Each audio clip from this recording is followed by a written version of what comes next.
वो चीख रही थी, चिल्ला रही थी। उसकी आवाज़ नहीं, उसकी रूह नज़रअंदाज हो रही थी। उसे फिक्र कहाँ थी उसके पहचान की, वहाँ जिक्र कहाँ था उसके ईमान की। उसकी आबरू, उसकी आज़ादी, उसके गुरूर का हरण पर्यंत हो रहा था। वो लड़की जो भविष्यकार थी, उसका अंत हो रहा था।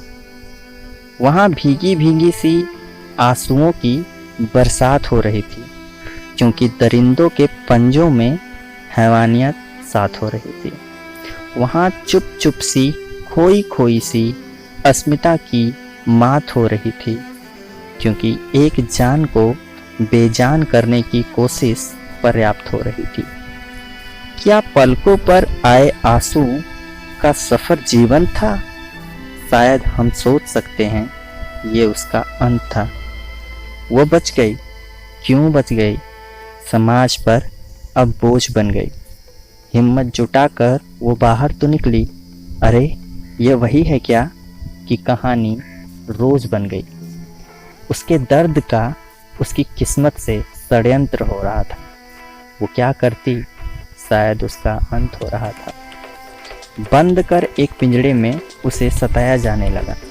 कुछ नहीं रही तुम, सोच एहसान जताया जाने लगा। भूलना चाहती थी वो उस रात को, तारीखें दे देकर वो दिन याद दिलाए जाने लगा। वो सह ना सकी तो रह ना सकी।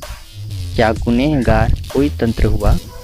वो लड़की जो भविष्यकार थी, उसका अंत हुआ।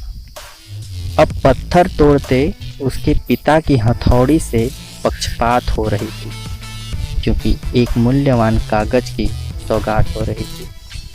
वहाँ मुफलिस तनय के स्वप्न की रात हो रही थी, क्योंकि रईसों के दलीलों की पेशकश पर्याप्त हो रही थी। क्या श्रमित स्वप्न की तरु छाया पर्यंत है?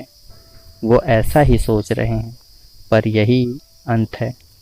उन्हें रोटी नहीं, उनकी तस्वीरों पर भूख कागजात होने लगी, क्योंकि आज की राजनीति उनके साथ होने लगी।